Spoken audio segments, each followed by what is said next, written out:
On est avec vous, on est en forme avec Marc Libra, avec Antonin Portal et Romain Canuti. On prend vos questions sur le hashtag LiveTalk sur Twitter, sur le forum du Fossin et sur le Facebook du Fossin. Il y aura vos questions après sur Twitch. On basculera vers le temps additionnel à l'issue de ce talk. On restera aussi sur le Fossin, mais vous pourrez communiquer avec nous uniquement via Twitch. Camara, ses propos ressemblent à un chant du départ. Tiens, Romain, t'étais en conf. Il n'a pas tort, JPM. Oui, mais c'est bien. Enfin, c'est bien. Il y a énormément de questions sur Camara, donc on va faire un point sur Camara. En tant que Marseillais, je suis fier d'avoir des joueurs de Marseille dans mon équipe. Pas des Toulonnais, là.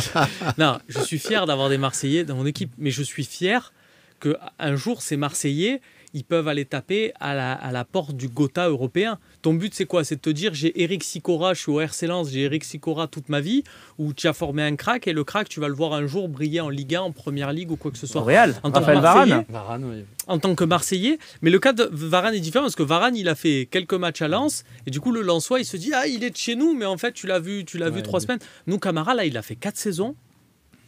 Voilà, il nous a, entre guillemets, pour moi, mais est-ce que c'est pour pas moi, il nous a respectés. Il nous a respectés, mais est-ce que ça te suffit pour autant? Mais est-ce que c'est pas un discours d'un gars qui est en négociation et qui cherche un peu à avancer ses pions également, en faisant un petit peu peur à sa direction, qui peut Après, il n'est pas comme ça, Camara. Moi, je pense que vraiment, ce qui intéresse Camara, c'est vraiment le côté football. Je trouve qu'il a eu raison de rester à l'OM pour sa progression. Quand tu vois qu'à un moment donné, Arsenal, Tottenham ont préféré un Saliba à lui. Tu vois où il en est, Saliba, aujourd'hui. Tu vois Camara, je me dis, tu vois, il a bien fait de rester à l'OM et de rester en Ligue 1, et voilà où il en est aujourd'hui. Aujourd'hui, c'est toujours pareil. Je pense que Camara, dans sa tête, s'il y a un gros club qui arrive, il va se dire, ok, pour le gros club, si ça me permet de machin. Mais s'il n'y a personne, ou si c'est, on peut te caser à Liverpool, comme Thauvin, mais en club, fait, il ne te connaît pas ou quoi que ce soit, il dira, je reste à l'OM. C'est comme Thauvin, alors. Officiellement, c'était quoi les propos qui ressemblent au chant de départ? C'était quoi? Parce que moi, j'ai pas il a dit qu'en gros, il a un peu tout vécu à Marseille. De Marseille. Est-ce qu'il a tort? La question qu'il faut se poser... Il n'a pas dit qu'il allait partir, il a dit, j'ai tout connu, on verra le projet sportif. La question qu'il faut se poser, c'est que l'année dernière, il reste parce qu'il sait qu'il y a une Ligue des Champions, et je pense que fondamentalement, il est attaché à ce club, et il a vécu la Ligue des Champions. Pas de chance pour lui, pas de public, et il se passe rien. C'est très difficile. Maintenant, il a vécu une saison très compliquée. Les supporters, les problèmes. Donc, sportif aussi. Oui, mais ça reste quand même un garçon qui sort la tête de l'eau. Il est meilleur encore que la saison dernière. Et aujourd'hui, il sort la tête de l'eau. Donc, quand tu es dirigeant de club et tu possèdes un club qui est un peu sympa, je ne vais pas les citer, mais tu es un club qui est un peu sympa, où tu dis, tiens, il y a un gamin à prendre, intéressant, qui tient le dragée haute à l'Olympique de Marseille? Tu prends le petit Camara. Est-ce que Camara a envie de revivre la même saison sans Coupe d'Europe, sans rien? Donc, toi, tu ferais quoi à la place de Camara, nous demande Nico? Moi, si aujourd'hui je suis Camara, je vous remercie, j'ai apporté énormément, mais il faut que je grandisse un petit peu, les amis. J'ai goûté un petit peu avec des champions, j'ai envie de voir ailleurs ce qui se passe. Et attention, vous avez vos dirigeants aussi marseillais qui vont penser, quelle est la valeur marchande de mon club aujourd'hui? Qui c'est qui peut me rapporter de l'argent? C'est vite fait, c'est un peu gay, et c'est surtout Camara. Donc on fait quoi? Rappelez-vous, en janvier, là, le mec, il réfléchissait, Camara, on a des propositions. Bon, il est resté... c'est implacable. Donc aujourd'hui... si Camara s'en va, il faudra dire merci pour tout, tu nous as bien aidés, tu as fait une finale avec la Gambardella, avec les gamins et tout, c'est très sympa, on te souhaite le meilleur. Ok, on est en train de devenir un club... mais attends, tu veux faire quoi, toi? Tu veux que Camara il reste? Mais moi, je veux rien. Non, mais explique-moi. Tu veux que Camara il reste? Tu lui dis, laisse-moi parler, Romain. Si c'est pour parler tout seul... Tu as les cuissons, c'est pour parler tout seul. Moi, je t'explique juste. Je dis juste, on est devenu un club de seconde zone, parce qu'un club de première zone ou de milieu de zone, un Lyon par exemple, excuse-moi, il est capable de te conserver Camara à la fin de la saison, là actuellement. Toi, tu n'es pas capable. Donc, tu es devenu un Bordeaux, un Saint-Etienne, qui, dès qu'il y a un joueur qui brille, qui est international, espoir, ça veut dire qu'il est espoir. Donc, dès qu'il est espoir, il part. Donc, si vous trouvez que c'est logique, moi, je vous dis, c'est normal que Camara pense ça. C'est normal. Mais c'est pas normal pour un club comme l'OM que ton international espoir il parte, quoi. Je veux dire, je pense que tu dois le garder et en faire ta colonne vertébrale. Mais je suis d'accord avec toi, mais on peut pas. Tu ne peux pas le garder. C'est impossible. Et c'est ça qui est dramatique. Mais tu vas le garder, donc tu vas lui doubler son salaire pour ça ne suffit pas. C'est-à-dire que vous vous rendez compte que la position. On parle pas d'argent là. Non, mais il faut pas parler d'argent. À ce niveau-là, au niveau de Camara, à l'âge qu'il a, tu penses te dire. Tu ne penses pas à l'argent. Lui ne va pas penser à l'argent. Je veux découvrir autre chose parce que je me suis battu pour mon club. Il est dans un âge charnière en plus, où il faut qu'il commence à... Et tu te dis, là, tes camarades, tu dis, ok, je suis en espoir. Deschamps, il commence à m'appeler. Est-ce que si je me fais une saison, j'ai pas de Coupe d'Europe, je vais apparaître nulle part? Et puis normalement, l'année prochaine, on va avoir un peu de public. Et il y a une Coupe du Monde. Il va y avoir et puis il y a une Coupe du Monde qui peut arriver. Peut-être que... Alors, pour moi, c'est un peu court pour cette Coupe du Monde-là. C'est un peu court pour lui, parce que son équipe a des champs. À part 2 joueurs qui risquent de bouger, le reste, ça ne bougera pas. C'est toujours les mêmes. Et Camara rentrera dans les papiers après la Coupe du Monde. Donc, peut-être que là, je me dis, je ne revis pas une saison comme j'ai vécu là. Et je l'ai vécu parce qu'il y avait une Ligue des Champions. Là, il n'y a plus rien l'année prochaine. C'est encore pire, quoi. Et... À 30 millions, on le vend ? C'est quoi la valeur ? Combien on peut en tirer ? C'est la question de Lionel Kid Aubert. Tu peux en tirer beaucoup d'argent si tu as 2 clubs intéressés. Et c'est possible. Dans la configuration qui est celle de nombreux clubs, moi je suis persuadé qu'il peut intéresser, qu'il a un profil. Mais bien sûr qu'il peut intéresser. Après, il faut que le club les trouve, les 30 millions dans cette période. N'oubliez pas que les clubs ne sont pas venus à... Pour moi, il vaut beaucoup plus, mais avec la Covid, tu n'as plus d'oseille. Donc c'est fini. L'année dernière, si tu te lâches 50 millions, tu le lâches, Camara. Tu dis, la Ligue des Champions, on n'a rien à foutre, tu t'en vas, s'il te plaît. Et là, pareil, si en janvier, il reçoit une offre mirobolante, mais personne n'a l'oseille, personne n'a d'argent aujourd'hui avec tout ce qui s'est passé. Donc là, si ça redémarre et qu'on leur promet que les stades sont ouverts... Et quand ça va redémarrer, par exemple, ça sera pas cet été. L'Angleterre, on dit qu'il y aura des jauges entre 1000 et 5000, on va essayer. Donc, de suite, ça va... Alors, je dis pas qu'il va aller en Angleterre, je dis juste que ça va redémarrer et peut-être que là, les clubs vont... Donc, c'est pour ça. Il n'y a que la Covid qui peut se dire peut-être qu'on va essayer de le garder parce qu'il lui reste combien de 2 ans de contrat? Un an de contrat. C'est pour ça que la situation est critique. Oh, qu'est-ce que c'est pas bon de ne pas l'avoir fait signer déjà l'année dernière avant la Ligue des Champions. Bon, enfin, voilà. On continue avec une nouvelle question. Camara, pareil, on en parlait beaucoup. C'est les 2 dossiers les plus chauds du moment. C'est Camara-Thauvin. Bon, c'est dans ton top 5 des joueurs les plus forts. Je ne sais pas si on peut le dire comme ça, mais tes meilleures valeurs. Une question, s'il vous plaît, elle arrive. Il y en avait une juste avant. Elle est là. C'est Camavinga à l'OM, est-ce possible? Non. Non. Je pense qu'on va avancer vite sur cette question. Voilà, mais c'est bien aussi de l'expliquer. Enfin voilà, l'OM n'a pas la capacité de voilà. Non, mais toi tu le sais, Romain, mais peut-être des gens qui nous regardent, il faut bien expliquer que voilà, un joueur comme Camavinga qui a des possibilités avec le Real Madrid beaucoup plus importantes. Tu peux pas à l'Olympique de Marseille. De toute façon, tu n'es pas sur un profil comme ça. On peut à peine lui offrir le salaire, les profils qu'on va aller chercher. Oui, donc ça veut dire que même si on ne pourra pas vendre assez pour acheter Camavinga. Mais je pense qu'on n'a pas les capacités financières ni les capacités d'attrait sportif, tout simplement. Le gars, il ne va pas venir. On rappelle ces pistes. Real Madrid, Bayern Munich. Voilà. Alors déjà, il faut bien différencier Camavinga jusqu'en octobre et Camavinga d'octobre maintenant. Donc c'est plus le même joueur. Parce que moi, le Camavinga que j'ai aujourd'hui, à l'OM, il a sa place, il est dans un marasme, il nage, il est peinard, tout va bien. Mais le Camavinga avant octobre et avant l'équipe de France et tout ce qui s'est passé, à 18 ans, c'est autre chose. N'oubliez pas que tout ce qui s'est passé, les incidents, les problèmes, les supporters, le club, Hérault, Longoria, les joueurs qui sont de l'autre côté, ils sont au courant de tout. Quand je jouais à l'Olympique de Marseille, je partais en sélection en équipe de France. Je me suis arrêté en espoir. Très bien. Les joueurs, ils te parlent. Oh Marco, il s'est passé ça. Mais là, c'est pareil aujourd'hui, ils sont pas fous. Vous vous rendez compte que vous venez à l'OM, vous entendez ce qui se passe aujourd'hui avec les supporters qui sont... Il faut être courageux au Porvenir. Et tu as des joueurs qui n'ont pas envie de prendre le risque, parce que c'est un risque, parce que Marseille, c'est extraordinaire. Tu peux pas rêver mieux. C'est extraordinaire, mais dans tous les sens. Dans les 2 sens. On l'a vu, on va en finale de Ligue Europa parce qu'il se passe en quart et en demi un truc qui ne s'est jamais passé. Ça s'est passé dans les années 90. Il s'est passé un truc au stade. Et ça, il n'y a que les gens qui étaient là qui peuvent le comprendre. Le mec devant sa télé, il ne comprend rien. Mais celui qui était au stade, il sait qu'il s'est passé. Avec ce moment-là, avec les joueurs, le public, il se passe un truc. Donc, mais par contre, il faut admettre qu'il peut se passer aussi le 1er février quand les mecs qui montent. Alors, ils sont allés trop loin, c'est déconné, bien sûr. Mais tu dois l'admettre. Tu dois admettre que tu ne peux pas sortir. Tu dois admettre le contexte marseillais. Et tout ça, quand tu vas en sélection ou tu vas... Ben on te dit, ouais, mais tu sais, je ne peux pas sortir. Je ne peux pas aller en ville. Je ne peux pas aller à Aix. Je peux pas... Parce que les gens sont... Tu leur appartiens. Et aujourd'hui, tu as un joueur intéressant qui veut venir chez toi.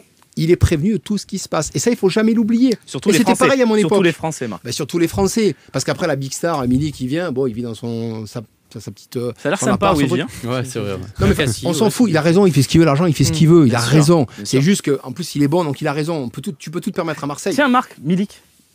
Ah, pour moi, c'est un super joueur. C'est phénoménal, c'est quoi pour, Ah, moi, t'es un ancien avant-centre de je suis ravi, non, mais je suis ravi qu'il soit là. Sans parler de son avenir, mais le joueur. Et je vous avais dit, on en avait parlé ensemble sur un talk, j'étais à Paris à la maison. Et j'avais dit, c'est dommage qu'il vienne se refaire la cerise pour faire l'Euro. Et puis il repartira, parce que c'est un très grand joueur. C'est un très grand joueur. On a encore vu ce week-end que c'est un grand joueur. Je demande à Marc, l'expert il est capable de se pousser parce qu'il voit que sur la première période, il n'a pas un ballon. Il est capable de revenir décrocher, faire les ouvertures pour que les autres lui passent devant et pour faire marquer des buts. La remise de la tête, ça dépend le joueur que tu as. Le ballon, il vient, il fait ça l'amorti, il peut se la frapper. Là, il voit très bien qu'il est seul, qu'il a 2 joueurs un peu stupides qui le suivent. Il voit les 2 joueurs. Tiens, je la mets derrière. Ça, c'est juste la grande classe. Après, le geste est parfait. Tout est beau. L'ouverture de Camara, il me semble. Oui. La tête... Voilà. Okay. Je voulais juste entendre sur Milik parce que c'est la grande classe. C'est dommage d'avoir un ancien attaquant de l'OM et de pas lui parler. Ce qui est dommage, c'est que on le reprépare et puis il va partir. Fanchi, OM, pardon Marc. Pourquoi même avec Longoria, les fins de contrat sont encore mal gérées? C'est la maladie de l'OM. Je pense que c'est avant Longoria que ces joueurs ils sont encore peut-être mal gérés de base. Là, Longoria, peut-être qu'il va reprendre la main sur les contrats à venir et qu'il n'arrive pas à nettoyer un petit peu. On n'a prolongé personne depuis que Longoria est là. Je pense qu'il n'arrive pas à reprendre la main sur ce qui s'est passé avant son arrivée, je pense. Moi, je suis de dire que on voit ça comme une maladie, le fait de voir des mecs partir gratuitement, parce que ça touche la fierté de se dire le mec part en fin de contrat et compagnie, mais je pense que c'est pas la pire des maladies. Pour moi, la pire des maladies, c'est quand tu as un mec qui a un contrat longue durée, que tu t'es empressé de faire signer parce qu'il faut pas qu'il parte libre, et qu'après, le mec, il a 50 contrats chez toi, et que tu es là à te dire, il lui reste combien de contrats? 4 ans, et que tu es là à te dire, allez, plus qu'une année. Regardez ce qu'on s'est vu. C'est pas l'histoire de Payet, ça? Certique. On en a eu. Certique. Et qu'après, tu es là, et que pendant, tu te dis, il lui reste encore un an. Bon, on va patienter et tu vas attendre et que tu comptes les jours. Voilà. Pour moi, c'est ça la vraie maladie. Si tu regardes sur l'effectif actuel, les mecs qui partent en fin de contrat, je suis pas trop d'accord avec toi. Est-ce que c'est un drame de voir un Germain partir? Non, mais Germain, je suis pas trop d'accord avec toi parce que mine de rien, le football, ça reste un business. Et combien de fois on a manqué de faire entrer de l'argent en caisse parce qu'on a avec une mauvaise gestion des contrats. Donc je pense qu'il faut anticiper. Et la preuve en est avec Camara. Effectivement, il fallait gérer son cas salarial bien avant d'avoir cette discussion aujourd'hui. Là, maintenant, on est un peu pris par les corones, comme on dit. Et comment on va rebondir? Au contraire, la balle, elle va basculer dans le camp du joueur et plus de l'Olympique de Marseille. Est-ce qu'aujourd'hui, Longoria est président? Mais est-ce qu'il va être... Il faut bien différencier quand on est président, on ne peut plus être directeur sportif, c'est ça? Ou moi, ça me dérange un petit peu. Pape Diouf l'a fait un peu. Pape Diouf, c'était sa vie. Longoria, je ne pense pas que ce soit sa vie d'être président du jour au lendemain, à l'âge, et en plus à l'Olympique de Marseille. Mais je veux dire, tu peux être à la fois président et... Non, tu ne crois pas? À l'Olympique de Marseille, c'est difficile. L'idée actuelle, en fait, à l'OM, Marc, c'est que tu as Longoria qui est président, mais qui gère vraiment que le sportif. Oui. Tout ce qui est administratif, il va y avoir des directeurs commerciaux, des mais ça sert à rien, ça. C'est pas lui qui gère. Ça sert à rien. Mais oui, mais en fait, il est toujours directeur sportif, en fait. Mais il est président. Oui, il est président. Tu sais, je peux te la faire pendant 2 heures. Parce que non, mais c'est un truc de fou. C'est-à-dire que, mais c'est dans le football aujourd'hui. Le vrai président, c'est McCourt. Où t'es président? C'est McCourt, le président. Mais il habite où? Aux States. Ah ouais, d'accord, c'est vrai. C'est la formule States. T'as un mec sportif et t'as des mecs qui vont gérer le business. Je charrie un peu, mais à un moment donné, il faut que Longoria, ok, je suis président, pas président, mais on peut pas tout faire et être partout. Donc c'est pour ça que ça me semble à ton truc difficile. et sur le cas de Camara. Camara, quand il prolonge de 2 ans, et quand il y a une négociation avec Zoubi sur son précédent bail, il dit je prolonge de 2 ans. Ou je prolonge pas. Parce que justement, il voulait se retrouver dans cette situation pour avoir la main. Ce qui est normal quand tu es joueur, tu vas avoir la main sur ta carrière. Bon, on fait quoi? Si on suit le raisonnement de c'est la maladie, les fins de contrat, on aurait dû vendre Camara, on aurait dû se passer de Camara sur les 2 dernières saisons. Perso, je suis pas sûr. Oui, alors. Parce que tu aurais peut-être vendu Camara, tu aurais pris un beau billet, tu aurais acheté un autre joueur. J'ai toujours cet exemple d'André Ayou qui avait une clause dans son contrat, et la Brune, du coup, qui avait peur, par fierté, de dire moi, il va pas partir. Et est allé le voir, il lui a dit on va supprimer la clause dans ton contrat, quitte à te donner le meilleur salaire. Du coup, il a donné le meilleur salaire. Du coup, comme il avait un gros salaire, jamais personne l'a acheté, il est parti en fin de contrat. Les amis, on poursuit. Des fois, je me dis, à la fierté, c'est jamais bon. Je sais que vous avez encore envie de parler, ça tombe bien, il nous reste une dizaine de minutes. On va la basculer sur Twitch. Voilà, vous restez avec nous, ça bouge pas. Voilà, on est tout de suite directement avec vous sur le chat de Twitch. Vous êtes nombreux ce soir à être avec nous. Donc, on va vous demander ce que vous avez pensé de l'émission, s'il y a des sujets qui vous ont fait réagir plus que d'autres. Si vous avez des questions directes pour un ancien joueur de l'OM qui est avec nous, Marc Libra, des questions sur le menu. À la table d'Augustine, pourquoi pas. Ça risque d'intéresser un peu. Voilà, n'hésitez pas à poser des questions. Voilà, faites-vous plaisir, c'est le moment. Ils sont à vous, nos 3 intervenants du jour. Marc Libra, Antonin Portal, Romain Canuti. Marc Libra qui avait le numéro 24 comme Thauvin à un moment, qui avait pris le 24 quelques mois quand il était revenu. Il y a Balmage qui nous dit Cuisance c'est le nouveau Zidane. Comment? C'est une erreur. Il se trompe. se trompe. Tu crois? Enzo Zidane, peut-être. Enzo, c'est... Peut-être, pourquoi pas. Oui, c'est difficile. Bonjour Marc, quel est ton meilleur souvenir à l'OM? C'est Dragon. Mon meilleur souvenir à l'OM, je crois que c'est mon premier match en 92 avec une équipe extraordinaire. Et puis, j'en ai tellement par rapport à des joueurs que j'ai pu côtoyer. Là, vous avez 18-19 ans, vous côtoyez Rudy Voller, vous côtoyez Jean-Pierre Papin, Bokchik, Anderson, Cascarino. Pour apprendre son métier, je crois qu'il n'y a pas mieux.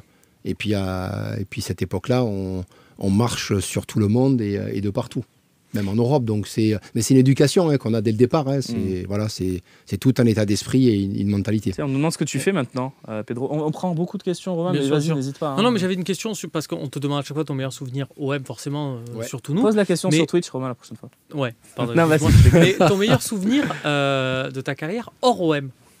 Hors OM. Si on met l'OM de côté, c'est quoi? C'est Norwich? Norwich, Norwich, c'est l'Angleterre. Arriver en Angleterre, c'est assez impressionnant. L'Écosse. J'ai bien aimé. Moi, j'ai des bons souvenirs un peu partout. Je me suis régalé un petit peu partout. Et le plus important, c'est que je suis allé toujours dans des clubs, sauf Guingamp, où je fais une grosse erreur dès le départ. Je l'ai su au bout d'1 heure arrivé dans la ville. Ah bon? Je l'ai su de suite. J'avais des Noël de Grette de partout. Merde, mais non, mais c'est Noël de Grette qui me voulait et pas Francis Mérecky. Et ça s'est très mal passé au bout de 10 minutes. C'est un beau petit village. Hein. Ouais, ils font des crêpes, tu sais, dans les gens sont adorables. Les gens sont adorables, mais voilà, c'était. Après, j'ai des très bons souvenirs de partout. Je fais 5 demi-finales de Coupe de France et je vais en Écosse, je fais une finale de Cup.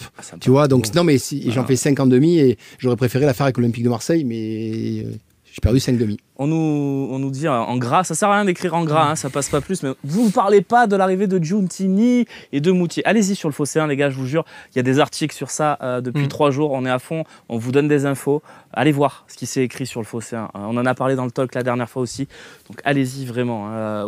Mais ça sert à rien d'écrire en majuscule, parce que, même si c'est vrai que j'ai mieux vu. Si on pouvait m'agrandir le chat d'ailleurs, je m'adresse à la régie, parce que je vois un peu, mais j'ai plus de 10 aux 2 yeux, je dois avoir 9. Donc j'arrive à lire, mais pas de ouf, quoi. C'est bien déjà. Ouais. En admettant que Milik reste, que pensez-vous d'Adli comme doublure? Alors Adli, Romain, c'est pas un avant-centre, le joueur de Toulouse. Ouais, ce qui me fait dire qu'on l'a fait, cette erreur-là l'année dernière, de dire on prend un mec, c'est pas forcément son poste, mais on va le mettre neuf. Voilà. Prenons les joueurs, même s'ils sont jeunes, même s'ils sont talentueux, même si le coach peut les former. Ne faisons pas ces erreurs de communication-là. Elles sont délicates. Moi, je suis pour un Adli qui vienne pour jouer son poste. Voilà. Alors, j'ai pas regardé la Ligue 2 et Toulouse. Je vais pas te mentir. Son poste, c'est peut-être le poste de Thauvin, on va dire, dans le schéma actuel. Eh ben, très bien. Très bien. Après, ne faisons pas l'erreur de le faire venir en lui disant tu vas jouer le poste de Florian Thauvin. Ça serait un peu dommage. Je prends toujours cet exemple-là. Je trouve que Lyon avait parfaitement bien géré quand ils ont pris Ferland Mendy au Havre. Ils avaient le poste de latéral gauche à couvrir. Ils avaient cette possibilité-là parce qu'ils avaient des certitudes sur les autres secteurs de jeu, ce qui n'était pas le cas à l'OM à ce moment-là. Ils ont pris Ferland Mendy, le Havre, et ils ont pris Marsal, qui était le latéral gauche de Guingamp et qui était un peu la valeur sur Ligue 1. Comme ça, tu as une valeur sûre. Comme ça, quand tu recrutes Ferland Mendy, tu lui dis « Mon pote, tu es un espoir, on compte sur toi. Mais non stress, il y a Marsal. » Ouais. Et comme ça, tu crées et derrière, Ferland Mendy, Real Madrid de saison d'après. Plus-value monstrueuse, ils le revendent 10 fois leur prix d'achat. Je pense que c'est dans ce genre de délire qu'il faut être là. Si on a les moyens, évidemment, mais prendre un mec confirmé, quitte à un mec qui joue en D2 paraguayenne que nous, on ne connaît pas, machin, et un espoir comme Adli. Dire vous êtes 2 sur le poste, tu lui lèves la pression. Tu ne vas pas dire à Adli, tu es le successeur de Thauvin. Il y a Ken Chirao qui nous dit « Je suis de Pertuis et je souhaiterais commander à la table d'Augustine. Que me conseille-t-il pour ce soir ?» Malheureusement, on ne fait pas de l'emporter jusqu'à en plus qu'à Pertuis. On va faire du cuisine fiction. Qu'est-ce que tu lui ferais bouffer ce soir à notre ami? Après, on revisite tellement les plats chaque mois. La carte. Ton plat préféré de ta carte, c'est la souris d'agneau. La souris d'agneau, d'ailleurs, c'est l'un des plats. C'est quoi la souris d'agneau? C'est une souris qui est dans un agneau? Ah non. Alors, Romain doit peut-être manger un rat prochainement. C'est pour ça. C'est vrai, je me renseigne. Pour la petite histoire, c'est l'un des plats préférés de Ricardo Carvalho. D'accord. Qui vient régulièrement. C'est un plat succulent. Il vient toujours? Bah non, il vient plus puisque c'est fermé. Il venait lorsqu'il et Luis Campos, du coup, comme il dort dans l'hôtel à côté, là, on a vu les rideaux. Il venait lorsqu'il était à l'hôtel Carvalho. Tu n'as pas croisé Luis Campos? Non, c'était Covid. Non, mais au-delà de ça, c'est vrai qu'on dit pour quelqu'un comme Antonin, c'est terrible. Il y a des réseaux qui peuvent faire Antonin. Toi, les gens viennent chercher aussi. C'est un lieu mythique de Marseille, machin. Donc tu viens chercher une ambiance. Tu viens manger, c'est pour être sur la terrasse, machin. C'est l'une des places les plus historiques de la ville. Notre place, elle a connu c'est des moments un peu sombres. La guillotine à Marseille, mais aussi Napoléon. C'est plein d'histoires, le Panier. Et cette place des Augustines, c'est l'un des centres historiques de la ville. Et je suis tellement fier de travailler à cet endroit et de recevoir les Marseillais, mais aussi bien les touristes. C'est un plaisir quotidien. Foncez, table d'Augustine. Marc, elle a pris sa résa. Oui, avec grand sao. Avec grand plaisir. Évidemment. Les amis, on continue. Bonjour Payet. On est encore pour 2-3 minutes avec vous et c'est un plaisir. Togo Chile. Bonjour Payet, ne serait-il pas mieux au poste de Thauvin et vice-versa? Intéressant. Non, parce que Payet, son rôle, c'est quand même de créer, notamment dans les espaces, et d'envoyer de mettre les joueurs en orbite. Et Thauvin, on lui demande de plus courir. Et je pense que si tu dis à Payet, tu vas être dans un rôle hybride où tu as quand même des tâches de relayeur, même avec la meilleure volonté du monde, c'est Dimitri Payet. Il n'a jamais fait de sa vie, il va pas le faire à 33 ans. On nous parle beaucoup des rumeurs comme quoi l'OM est vendu. On en a parlé dans l'émission. Refaites-vous l'émission si vous voulez. On peut en parler encore un petit peu si vous voulez. On en a parlé, c'est bien. Ouais, non. Qu'est-ce qu'on a dit en substance, Romain? Non, mais c'est sur cette histoire de vente, elle fantasme. Il y a beaucoup de questions là-dessus, c'est pour ça que je me permets. On veut tous un OM avec des millions, avec Kun Agüero, on veut tous. Ah oui, on veut tous, évidemment. Marseille a toujours été en vente depuis, même quand je jouais, c'était en vente tous les 2 mois. L'OM était en vente, donc même sous l'ère Robert Louis Dreyfus que j'ai connu à son arrivée, toutes les années c'était en vente. Ouais. On nous dit beaucoup, j'ai des questions sur la 4e place qualificative. Si Paris gagne la Ligue des Champions, non, même pas. Donc il n'y a même pas d'intérêt pour l'OM. De toute façon, l'OM, on n'est pas 4e. Mais bon. Oui. Donc non. Là, en plus, c'est non la réponse, puisque ça offrirait une place au championnat suivant, je crois. Ou ça qualifierait direct. Je sais pas, mais en tout cas, ça ne profite pas au 4e de Ligue 1. On n'y est pas encore. Voilà. Les amis, on a des questions sur Mandanda. Tiens, Marc, tu voulais préciser ta pensée sur Mandanda, peut-être. Quel gardien idéal pour l'après-Mandanda? Mandanda qu'est-ce qu'on appelle l'après? Parce que là, j'ai vu passer des... Comme quoi, moi, aujourd'hui, il faut garder Mandanda. On voit le rôle de gardien de but qui est primordial. Est-ce qu'on va me faire un gardien 1,5 en espérant placer quelqu'un derrière? Parce que Mandanda, à l'âge qu'il a aujourd'hui, il n'est pas complètement fini, qu'on soit bien d'accord. Et on sait l'importance d'avoir un très bon gardien. Alors, on va me dire, oui, mais cette année, il est moins. Mais il est moins pourquoi? Parce qu'il a une défense qui n'est pas forcément très... Enfin, qui est pas au top, on va dire. On le sait. On le sait que c'est difficile. Et aujourd'hui, rappelez-vous, regardez à Saint-Etienne le problème du gardien de but de Ruffian en début de saison. Regardez les problèmes qu'il peut y avoir aujourd'hui autour de ça. Donc c'est pour ça que moi, aujourd'hui, ils ont un très bon gardien qui est quand même, qu'on le veuille ou non, encore la doublure de Lloris, équipe de France. Donc il faut juste le mettre dans les meilleures conditions et arrêter de dire non, mais peut-être qu'on va lui proposer quelque chose, on va préparer quelqu'un, lui mettre quelqu'un dans les pattes, pourquoi faire? Ça servirait à quoi? C'est où on le met en confiance, parce que le rôle de gardien est primordial, c'est un rôle qui est vraiment à part, ou avec son préparateur physique, son entraîneur des gardiens, ils vivent dans un monde parallèle, ils s'entraînent ensemble, ils vivent ensemble, mais c'est fou. Donc, il a changé beaucoup de colocataires cette saison. Ça, c'est peut-être un gros problème aussi pour moi. Non, mais sûr, non, mais... tout ça, c'est pas anodin. Parce que Laurent Spinozzi, donc tout ça n'est pas anodin. Il faut asseoir ce genre de poste. Et si Mandanda vraiment... Il y a David qui nous dit qu'est-ce qu'on appelle l'après-Mandanda, il faut parler en yiddish. Non, mais ce que Marc veut dire, c'est que ça dépend à quel moment on fait la transition. C'est ça. En fait, parce que toi, Marc, clairement, la saison prochaine, il n'y a pas de débat. Et la saison d'après, on verra. Mais on verra ça, on verra. Il y a des gardiens de but qui évoluent à 38, 39 et 40 ans. En fait, moi, mon inquiétude, c'est que, imagine, voilà, le cas où Mandanda, il enchaîne 5 matchs, mais catastrophiques. On va se remettre en question et se dire, putain, pourquoi on n'a pas anticipé? Et pourquoi on n'a pas prolongé Pelé? On y revient. Pourquoi on n'a pas anticipé? Et j'ai peur de ça. Okay. C'est toujours pareil, quoi. Quelques commentaires encore sur Twitch. On a Soundy13 qui nous dit on n'a pas d'argent, il y a 11 prêts, on veut vendre. On veut voir Camara, Thauvin partir, on doit acheter 11 joueurs sans argent. C'est trop, non? Il nous met un peu le nez dans notre réalité quand même. C'est la réalité. Oui, absolument. Mais je pense que tu as capacité de faire de la même manière que tu allais chercher des idées en prêt cette saison avec de bonnes idées comme Lirola, comme de moins bonnes idées, comme Cuisance. Je pense que tu es en capacité, c'est ce qu'on demande à Longoria, d'être aussi sur ce cycle-là. Les amis, on nous remercie, sur le chat, c'est Yo Shogun qui nous dit merci. Je vous remercie aussi, j'espère que ce petit format bonus vous a plu. On va remercier énormément Antonin Portal, à qui on souhaite une belle réussite lorsque son restaurant rouvrira Table d'Augustine, foncez-y. Il y a des petites émissions qui reprennent ou pas? Non, oui. Voilà, on s'occupe. J'en ai pas parlé, mais effectivement, j'intègre. Dubaï? Non, j'intègre une nouvelle émission, une émission qui est diffusée là sur TFX, La Villa des Cœurs Brisés. J'intègre le programme dans un mois où d'ailleurs ma vie sentimentale a été bouleversée sur le tournage. C'est vrai? Donc je tease un petit peu et vous verrez ça sur TFX.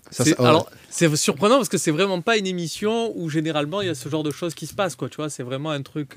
C'est vrai, mais le nom l'indique d'ailleurs. Villa des Cœurs T'as mis quelqu'un Brisés, dans les pattes et t'as craqué. Exactement. En fait, tu verras, c'était pas mal. Antonin, il faut placer. Romain, mais j'essaie. C'est un cœur à prendre. Non, Romain, c'est dans les Marseillais qu'il faut le mettre. Je sais pas où il faut le mettre, mais c'est problématique. Non, il a pas le cœur de Romain n'est pas à prendre, mais il faut le placer. Un genou, j'ai un ménisque. Un genou. Ça, je peux le donner. Qui veut épouser mon docteur? La Villa des ménisques brisés, je pense que je peux y être, mais sans mal. Merci Romain, merci Antonin, merci Marc. Merci à vous, c'est très sympa. Tu es le bienvenu, tu reviens quand la tu veux. La Villa des ligaments croisés, ça passe ça. C'est un truc.